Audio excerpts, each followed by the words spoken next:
today we're here with our newest launch, Much anticipated. Yeah. Methylene Blue. Oh. Okay. So what I first want to talk about is really neurodegenerative diseases and how it's plaguing us. And it's very sad, and it's something that's always on my mind with aging. It's just because you see people that go through it, your loved ones, your friends, and it's very, very scary. So when it comes to what goes on there, we talk about mitochondrial metabolism. You've heard us talk about mitochondria. Those are the powerhouses of our cells. Those are the things that are responsible for the energy. So what happens as we age, as our brains age, is our mitochondrial metabolism decreases. So that energy production inside there, in all of our cells in our body, that energy production goes down. It's not happening like it should.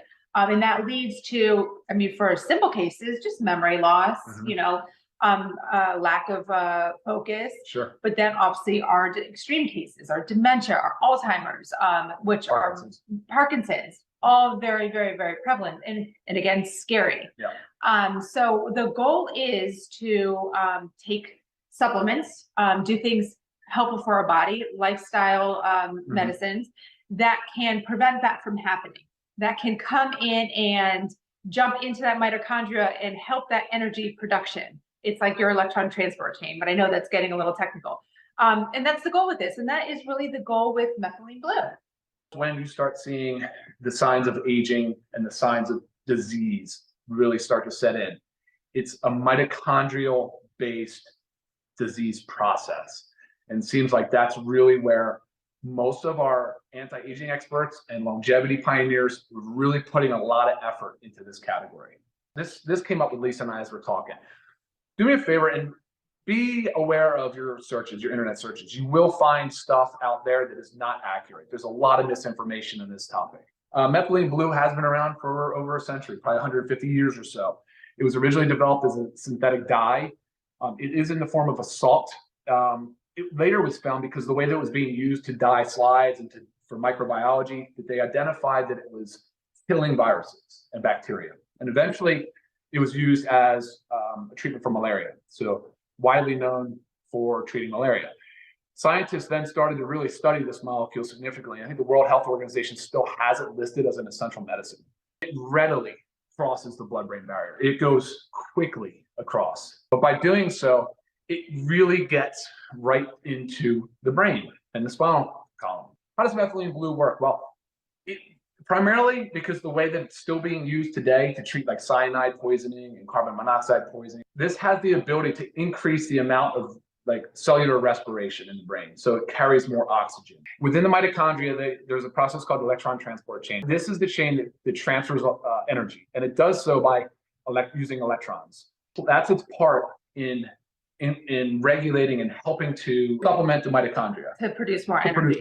That's all the goal there. Yeah. The name of the game here is we're focusing on the fact that it's highly concentrated in the brain and it's deeply involved in mitochondria and energy production. Yep. So what does all that mean? So it's going to help us with all of the things that we've just talked about. So from an aging perspective, I know you were just looking at studies now, that statistical significance with improvements in Alzheimer's, Parkinson's, so neurodegenerative diseases, still widely being studied and used. It helps with memory, focus, cognition. They say a lot of the mental agility. They said you feel plugged in, a sense of focus. Right. All of these things are what people report after taking Methylene Blue. All right, how do we take it? Let's talk about dosing. Let's talk about the best way to take methylene. So right now, first question, pharmaceutical grade. That's the big one. You would go there. All right. I've had like 5 emails. So from pharmacy perspective, is it pharmaceutical grade? You guys are absolutely right for asking the question about the grade of Methylene Blue, because it is there's industrial dyes out there that are like covered in metals, high in metal content. So you're absolutely spot on to be asking about what grade it is. Now, look, the reality is that nothing is really pharmaceutical grade unless you're in pharmaceutical manufacturing. However, with that said, this is in fact Methylene Blue USP. All right, USP would be considered the equivalent or the source for pharmaceutical grade manufacturing. That's really, really important. That's a problem. So if you're using other Methylene Blues, just make sure that they have USP, make sure they have their metal testing, and take a look at the C of A just look at the C of A as well. But the metal testing would be separate. So this is 20 milligrams per film, and there's 15 films in the box, right? So we're not talking about high dosages here. We are not even anywhere even close. As a matter of fact, the low dose range is about 20 milligrams to 60 milligrams orally. So we're on the low of the low, but at 20 milligrams has been shown to be plenty effective. That's the point. You don't need to go high in your dosages, and nor should you, because then you can start to run into other problems. So you'll know that, first of all, pregnancy and breastfeeding is contraindicated. Do not consume methylene blue if you're pregnant or breastfeeding. I still recommend, though, if you're on an SSRI or an SNRI or any type of antidepressants, an MAOI, which you don't see that often anymore, you should still consult with your provider. And if he says no, hard no, don't touch it, you should say something to the effect, well, 20 milligrams orally doesn't seem to be a high dose. Do you have any literature to support that it'd be a problem for me? Because actually what we're finding is that people that are using this that have mental or mood disorders, they're deriving a tremendous amount of benefit out of it. We suggest using one every other day. That's why there's 15 in there for a 30-day supply.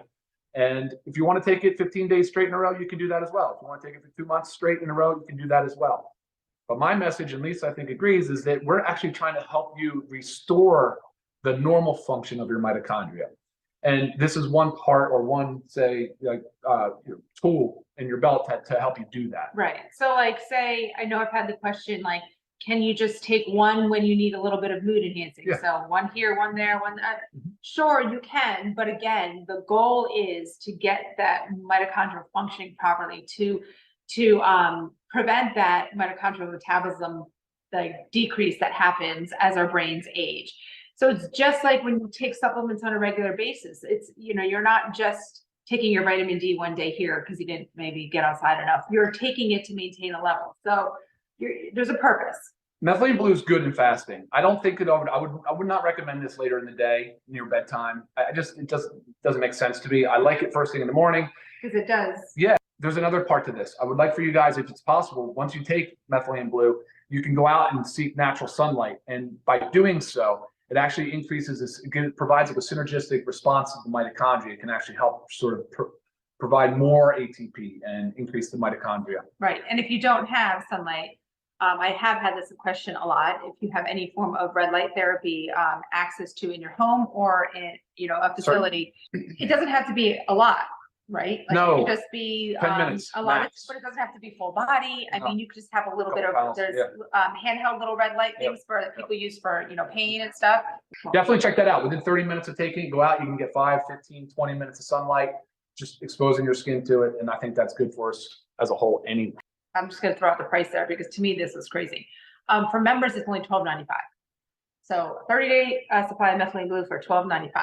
Crazy. Non-members, the retail price $19.95.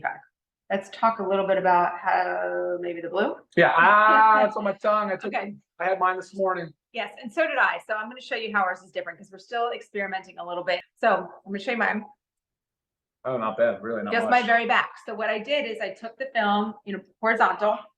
I set it down in the back I kept my mouth open. As you can feel, it starts to dissolve on your tongue. I just swallowed water. So it dissolves very, very fast. So I didn't close my mouth so it didn't go into the saliva all over and get everything blue. So I think that is going to be the way I do it, unless I really want blue. Cool. Yeah. Awesome. So figure out what works for you. Depending on where you place it on your tongue, I think this is a thing too, because obviously our taste buds are all different. They're different sections of our tongue. You might feel a little bit more bitter somewhere, might feel a little bit more minty somewhere. When I put it in the back this time, I had nothing. Right. I didn't even have mint. It was kind of weird. It just was like a neutral flavor. So yeah, it can cause numbness and tingling a little bit. Has a weird. That's completely feeling. normal. It will go away. How long does the blue last? 2 to 3 hours. I just hope this was informative enough for you and answers a lot of your questions and concerns. Bye, everybody. Have a great day. See you soon.